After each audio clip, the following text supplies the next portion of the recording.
Bismillahirrahmanirrahim. Assalamualaikum warahmatullahi wabarakatuh. Perkenalkan, nama Yudi Adrianti, NIM 1914020020. Kami dari kelompok 10 akan menjelaskan tentang motivasi dalam belajar. Dan pada pembahasan kali ini, ada 5 pembahasan yang akan kami bahas. Yang pertama yaitu pengertian motivasi, yang kedua motivasi intrinsik dan ekstrinsik, yang ketiga fungsi motivasi dalam belajar, yang keempat bentuk-bentuk motivasi dalam belajar, dan yang kelima upaya untuk meningkatkan motivasi dalam belajar. Yang pertama kita masuk kepada pengertian dari motivasi.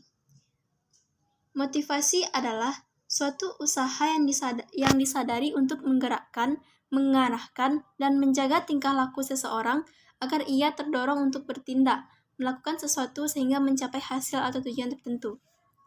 Menurut Kamus Besar Bahasa Indonesia, definisi dari motivasi adalah kecenderungan yang timbul pada diri seseorang secara sadar atau tidak sadar, melakukan tindakan dengan tujuan tertentu, atau usaha-usaha yang menyebabkan seseorang atau sekelompok orang tergerak untuk melakukan sesuatu karena ingin mencapai tujuan yang dikehendaki. Adapun definisi motivasi menurut para ahli, yang pertama, menurut Frederick J. McDonald, motivasi belajar adalah suatu perubahan tenaga di dalam diri seseorang atau pribadi yang ditandai dengan timbulnya perasaan dan reaksi untuk mencapai tujuan. Dan menurut Clayton Alderfer, motivasi belajar adalah kecenderungan siswa dalam melakukan kegiatan belajar yang didorong oleh hasrat untuk mencapai prestasi atau hasil belajar sebaik mungkin.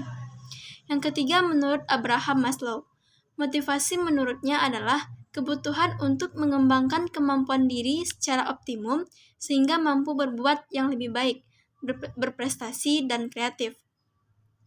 Dan sedangkan menurut Clayton Alderfer, motivasi belajar adalah suatu dorongan internal dan eksternal yang menyebabkan seseorang individu untuk bertindak atau berbuat mencapai tujuan, sehingga perubahan tingkah laku pada diri siswa diharapkan terjadi.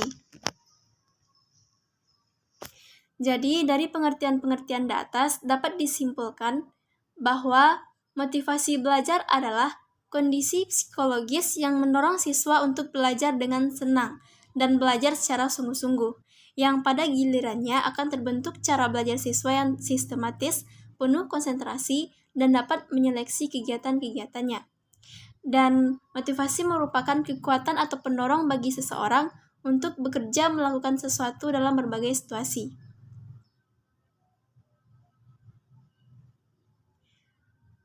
Adapun motivasi yang dilihat dari segi tipenya terdapat 2 macam. Yang pertama yaitu motivasi intrinsik. Motivasi intrinsik ini menurut Thornburg dalam Elida Prayitno berpendapat bahwa motivasi intrinsik adalah keinginan bertindak yang disebabkan faktor pendorong dari dalam diri atau internal individu. Individu yang digerakkan oleh motivasi intrinsik ini baru akan puas kalau kegiatan yang dilakukan telah mencapai hasil yang terlibat dalam kegiatan itu. Sedangkan, menurut Singgih de Gunarsa, motivasi intrinsik ini merupakan dorongan atau kehendak yang kuat yang berasal dari dalam diri seseorang. Dan menurut Herzberg, faktor motivasional adalah hal-hal yang mendorong berprestasi yang sifatnya intrinsik, yang berarti bersumber dari dalam diri seseorang. Faktor motivasional ini berhubungan dengan aspek-aspek yang terkandung dalam pekerjaan itu sendiri. Jadi berhubungan dengan job content atau disebut juga sebagai aspek intrinsik dalam pekerjaan. Yang kedua yaitu motivasi ekstrinsik. Motivasi ekstrinsik dinamakan demikian karena tujuan utama individu melakukan kegiatan adalah untuk mencapai tujuan yang terletak di luar aktivitas belajar itu sendiri, atau tujuan itu tidak terlibat di dalam aktivitas belajar. Menurut Singgih de Gunarsa, yang dimaksud dengan motivasi ekstrinsik adalah segala sesuatu yang diperoleh melalui pengamatan sendiri ataupun melalui saran, anjuran, ataupun dorongan dari orang lain. Baik, itulah pemaparan materi dari saya. Terima kasih atas segala perhatian dan mohon maaf atas segala kekurangan. Billahi taufiq wal hidayah. Wassalamualaikum warahmatullahi wabarakatuh.